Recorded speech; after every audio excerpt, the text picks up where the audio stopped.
Hey guys, welcome to my channel. I am in my car, which I do apologize for. I'm actually on the way to the gym and I was like, it's quiet. Might as well do a my Meps experience video while it's quiet. And just a little introduction before we get into the video. My name is Kiara. I have two kids, two boys, little boys. I am 26 years old and I recently enlisted into the Air Force and I leave August 6th. I am so excited. My job is in cyber. I am a network systems ops. Hopefully I pass the tech school. But I am so excited to be making this video and just giving you a little insight on my Meps experience. So let's get into the video. Okay, so I went to Meps a total of 3 times. The first time I went to Meps, it was for my ASVAB. I won't get into that. If you want a video about my ASVAB, like tips and tricks, I can definitely give you a separate video for that, but it's the ASVAB. You can get a whole bunch of like there's books on Amazon, there's a whole bunch of like websites out there for you. But the second time I went to Meps, it was for the physical. And so I live in San Antonio, so I went to Fort Sam Houston for Meps. So if you live in San Antonio or in the surrounding areas and you're going to Fort Sam Houston, this would be a great video for you. But if you're just going to Meps, you just want to be nosy, you have thoughts about going into the military, any branch, this video is for you. Now I will say I'm going into the Air Force, so I know other branches are different as far as like the DEP program. But I'm strictly Air Force. This is my experience enlisting into the Air Force. So when I went to Meps for my physical, we had to stay in a hotel the night prior. So I went on when did I go? I went on a Thursday. So I went to Meps Thursday. So Wednesday I had to check into my hotel. Simple, easy, but we did have a brief at 8:30. Yeah, that brief was an hour and a half long. So no, it was an hour long. So the brief was an hour long. The guy just talked about his life, what to expect at BMT, just little tips and tricks. And then our curfew is at 10, so you have to be in your hotel room, lights off at 10, and you have to be up at 3:45. They do give you like a courtesy call at 3:45. So at 3:45 we got a courtesy call, but I was already awake. My roommate, she was a teenager, she was 17, so she was like, I put an alarm for 3:30. I was like, perfect. So her alarm went off, I got up, then I took a shower, and she was like, oh, they called us at 3:45, and it was just like an automated message. But then we had to meet into the lobby at 4:15. Yep. So 3:45 is wake up call. You have to be in the lobby at 4:15 with your roommate. Then that's when you eat breakfast. You have 30 minutes to eat breakfast. And then we line up to head to Meps. I will say, if you can drive to Meps. Make sure your license, your registration, everything is up to date. You have insurance, and drive to Meps so you can leave right away. I made the mistake and did not drive because my registration was not updated. So I did get that fixed the third time around, but we'll get to that. But we went to Meps. We left the hotel I believe at 5. So he did roll call that took about 15 minutes. So from 4:45 to 5 a.m. in the morning, we were doing roll call. Then we finally got onto the bus, and I think the ride there was about 15 to 20 minutes, I would say. Very quick car ride there. And then when we got there, I think that our bus driver, because we had to ride a shuttle there, I think he was in the military, because he was like, y'all shouldn't be laughing, because some of us were talking, laughing, smiling. He was like, y'all shouldn't be laughing. Once I stop this bus, get off. And we were like, oh, this is a taste. This is what BMT is gonna be like.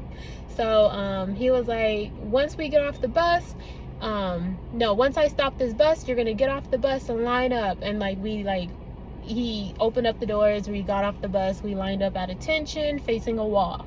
So like I said, if you go to Meps at Fort Sam Houston, there's like the bus is facing this way and the wall is like right here. So we get off the bus and we just face the wall and you're in line. So then the Meps person, I forgot his name.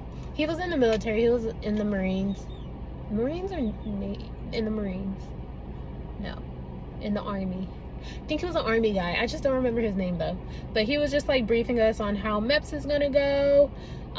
If you had like prescription pills or like any type of over-the-counter medication, you have to give that up. Not prescription pills, I'm sorry, but if you had like over-the-counter medication, you had to give that up before you get into the building.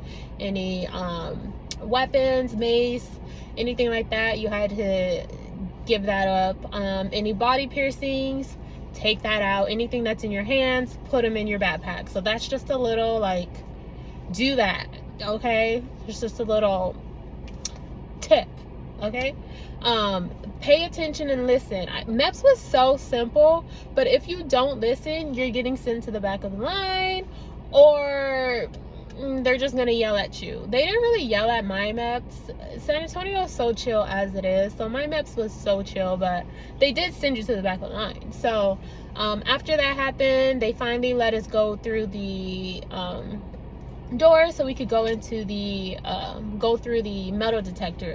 So with that, like I said, everything that's in your hands, put them in your backpack. If you do not, they're gonna send you to the back of the line. If you have a belt, take it off. So after we did that, we went to the we put our stuff up. After we went through the metal detectors, we finally went up to the second floor, and then we got to put our backpacks up. We met with our liaison. So whatever branch you go in, there's an office, Army, Navy, Coast Guard, Air Force. You just go into that office, meet with your liaison. They're gonna give you your name tag, which you put on your left side. They're gonna check you in. Then you go to the control desk. Then they give you the paperwork that you hand to medical. So after that, we finally started the medical process. So how the medical process started with me, it was eyes. So your color blindness test, depth perception, which I failed, y'all. I have an astigmatism. My glasses are literally right here. I took them off because I think there's a glare. Yeah, there's like a slight glare, so I took them off. But I have an astigmatism, so I feel like if you have an astigmatism, that test is just gonna set you up to fail. And the lady, she gave me so many opportunities to try to get, the question right. Like, it's like little circles. So like, you know how you take like a eye test, there's like, when you look in there, there's like circles, and I guess the one that looks more 3D or popping out to you, you pick that circle. But all of them look the same. I don't know how you guys passed that test. That test set me up to fail. But anyways, from that depth perception test, it was blood pressure and pulse. From there, it's your normal vision test.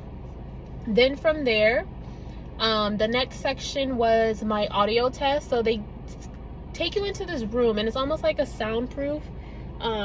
If you ever worn headphones which had soundproof to it, that's what it sounds like. It's almost like the noise is just sucking out of your ears, and then they make you wear like your headphones and you press a button. I passed that, and then after that it was height, weight. Oh, that's it, just height and weight. And then after like your that's just like the physical, not even the physical, that's just like your normal vitals test. There we go. That's like your normal vital test. So after your vitals, you then go into a briefing room. That's where you get your breathalyzer, and then that's where they brief us on the medical portion. So the medical portion, that was a breeze. It was honestly really easy. I don't know where people say like they violated you. So for the medical portion, I'm speaking about the women, obviously. So for our portion, they took us into the separate room. It was like a hallway. They had two like chairs up against the wall. So there's a chair on this wall, there's chairs on this wall, and you're kind of just facing the other girls or recruits. And we were just talking the whole time. Now I will say that again, for Fort Sam Houston, if you do go there, you do have to be quiet, because there's like a doctor's office behind us. So how the rows are, the chairs are leaning against another office, so they do ask if we be quiet. So from there, they take you, and the first thing we did was our urine test. So that was very simple. It wasn't bad at all. Yeah, there's no stalls, but it was so simple. The other girls can't see you because they're lined up on the outside of the bathrooms. And the lady, she's looking at you, but it's almost like she's like looking up, but like her peripherals are looking at you. So you do have some sense of privacy. But that was very simple. From the urine test, they take us and we get our blood drawn. So the blood drawn, again, very simple. It's just one vial that you fill up with blood. They patch you up. You go back out into that hallway and wait. And then while you're waiting, this is where we get into the duck walk, the physical aspect, which honestly, y'all, I feel like it took about 5 hours to get through everything.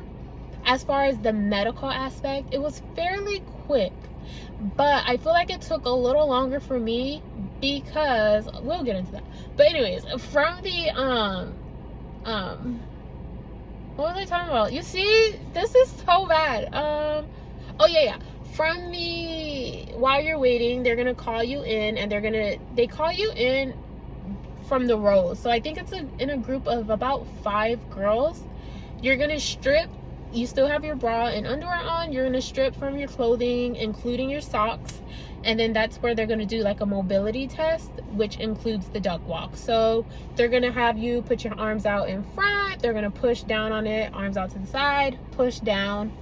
They're gonna make you just walk around, like turn around in a circle, like around yourself, so they can like just see you.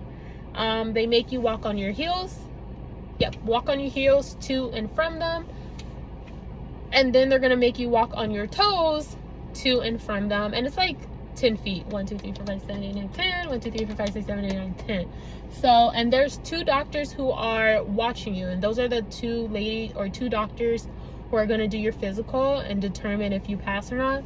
So they're just going to be scoping you out. And then they made us like, you remember in school where you had to like go like that? They make you do that just to make sure that you're like mobility. Then they did the duck walk. So how they made us do the duck walk, you put your hands on your hip.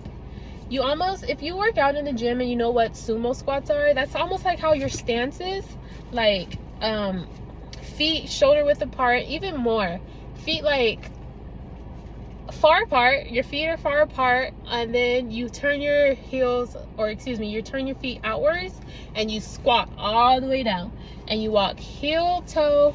If I feel like it and if I know how, I'll put a snippet of me doing it. I probably won't. Just imagine what I just said, because y'all, I just do not want to edit this video. Let's be real. Let's just be real. I do not feel like editing this video. So hopefully there's not too many like mess ups. If there are, I probably will snip that out just a little bit, but I just don't feel like it. But yeah, so feet wide, feet pointed outwards, squat all the way down, and then you're gonna heel toe, heel toe, heel toe, heel toe. Very easy, very simple. Again, it's to them and then back. And then after that, that was it as far as that portion, the mobility test.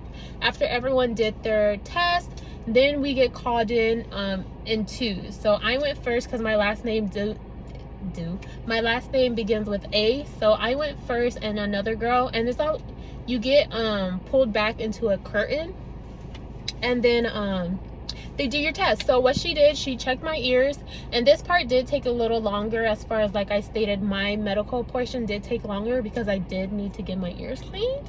I am a clean girl, don't get me wrong, but my ears were clogged. Just one, it was just this ear, it was clogged, so I did have to get that cleaned out. So that took a little longer, but if I didn't have to, I feel like my whole process would probably take about 4 hours. And you think that's long, but there's a lot of people, so it's not that long. But yeah, so I did have to get my ears cleaned, so that took like 30 minutes to an hour because their little tip broke. I didn't break it, it was already broken prior to them doing my ears. So they had to like makeshift like a little water thingy. But after I got my ears clean, I came back. She checked my ears. She checked my heart, my breathing.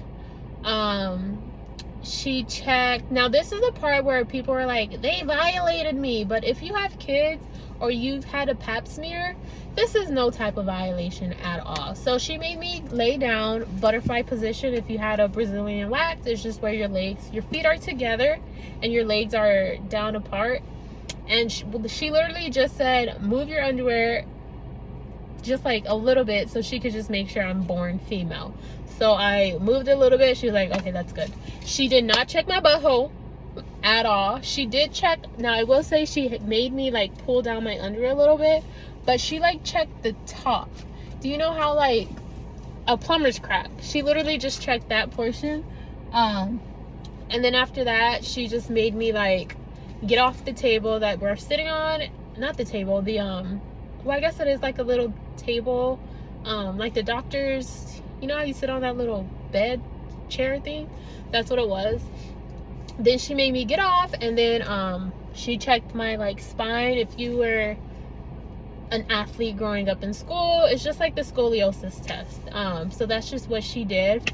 And then she asked the basic questions, you know, the self-harm, the mental health, if you take medication, surgeries. Now I will say she checks all scars. So if you do have any scars, she checks those and she measures those. And I guess that's just so you can't claim on disability. If you know, you know. And then she does ask for birthmarks. So she does check my birthmarks as well.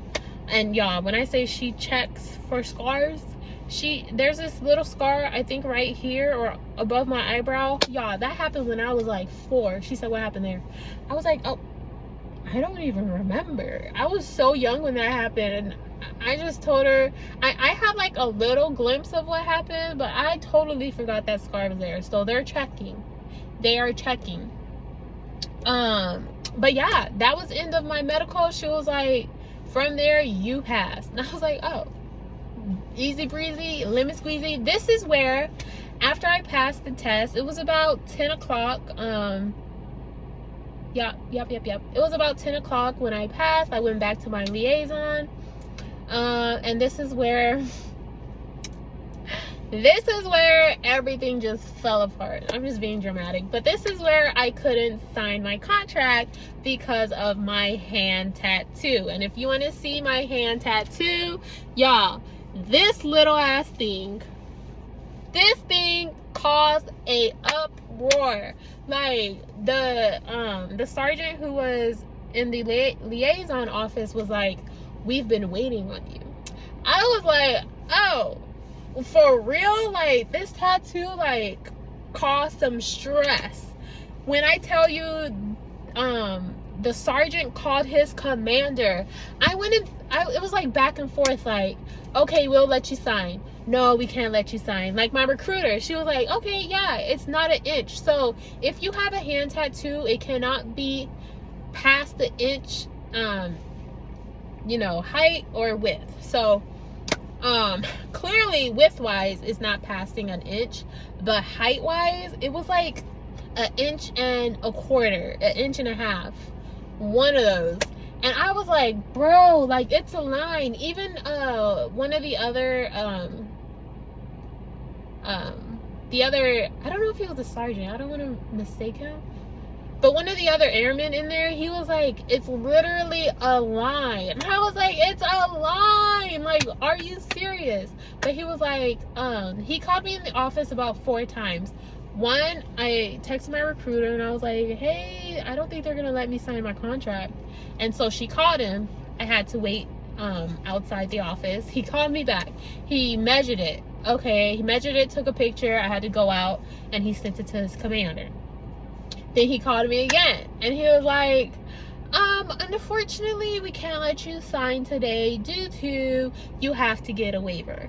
So on the questions about hand tattoos, if your hand tattoo is bigger than mine, honey, you're gonna need a waiver. Unfortunately, I have a line and I needed a waiver. So just to let you know, my waiver did get approved. approved. Unfortunately, I did have to go to Meps a third time because of it. And the third time was literally hell, y'all. So, word of advice, do not go to Meps on a Tuesday. Let me repeat. Do not go to Meps on a Tuesday. Why? Because shippers are priority. We had over 80 shippers, all Navy and Army. 80 shippers. So just imagine, I went a third time. I did retake my ASVAB, and I will say, I did pass my ASVAB the first time, but I did not try on the medical, the mechanical and auto shop portion, because I wanted a cyber job, and I thought cyber, it was just an electronic, you just need electronic. No, you now need mechanical and electronics. So y'all, just try on all aspects of the test. Do not be like me. So the second time I took it is when I went to Meps the third time. Oh wait, I'm skipping. So let me just say that for my tattoo waiver, it did take about 2 weeks to get approved. So I went to Meps in February. Yep, I went to Meps the second time I went to Meps the first time in February. The second time I went to Meps, it was March, I believe 22nd, and then I went to Meps again April 22nd. And again, it took 2 weeks for me to do I was waiting 2 weeks for my tattoo waiver, and then I just took another 2 weeks just to study for the mechanical comprehension and the auto shop. So it just took me a little longer because I really wanted a cyber job. So the third time I went to Meps, I went on a Tuesday. Again, do not go on a Tuesday. I retook the ASVAB. I passed, and I was waiting there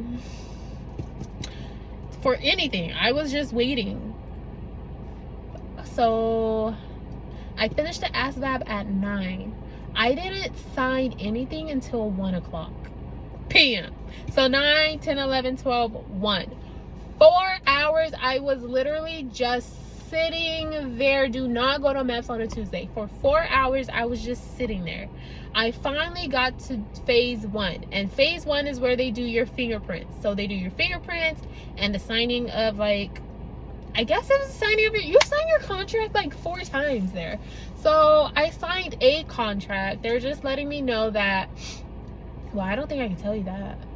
You'll have to go to Meps to find out. So I did my fingerprints, and they were giving me some information, signed that contract. Now we need to do phase 2, which was signing of the oath and signing of the actual contract. Another 2-hour wait. I didn't get to sign the contract till 3:30. So from 1 to 3, I was just sitting there waiting to sign a contract. Y'all, when they say Meps is literally a wait game, it's literally a wait game if you go on the wrong day. So again, do not go on Tuesday. So yes, we finally got to do our oath. So y'all, I was literally there just to sign a contract. No medical portion. I mean, I did retake the ASVAB, but other than that, I was just sitting. I was a sitting duck that whole day. So I finally signed the contract, did my oath, and now I'm just waiting to leave. So as far as the DEP program, the DEP is a delayed entry program that all Air Force recruits have to go into while you wait for your job. You're in there for a year. For me to get my job, it literally only took a month, and I am a network systems op, which is in cyber. It's a cyber defense operations. It's one of their shreds, the 1D7 shreds. So literally got the job that I want. Well, it's not the job I wanted. I did want cybersecurity, but people say that's more of like a paper pushing job. So I'm actually glad that I got the job that I got, because I was reading a lot of, like, if you go on Reddit, there's a lot of like job descriptions and job day-to-day activities. And the network system ops seems like a really nice job. It's not like some days you're sitting, some days you're going around. It just depends on like your what did they say, like wherever you're stationed. It just depends. So I'm super excited for my job. Again, I do leave August 6th. August 6th, I can't say that, but anyways, I do leave August 6th. If you leave August 6th, please comment down below, drop your Instagram, I'll give you a follow, and we can like connect before we leave, and we can like, you know, be battle buddies. Yay! I don't think that's how that works, but at least we'll know each other. And thank you so much for clicking on this video. Thank you so much for watching. My next video before I leave will be a what's in my, what do they call it, pack with me for BMT, pack with me to get ready to leave for BMT. Oh my gosh, yeah, it's oh my god, it's happening so quick. I'm so excited. I'm so nervous. Like I said, I am on the way to the gym, so let me go get my workout in so I can come home and eat like the big bad bitch I am. I am so excited, guys. Please comment, like, and subscribe for more military content. There's a lot to come, y'all. Like, I am a single mom in the military now. Like, there's pack with me to BMT, my BMT experience, my tech school.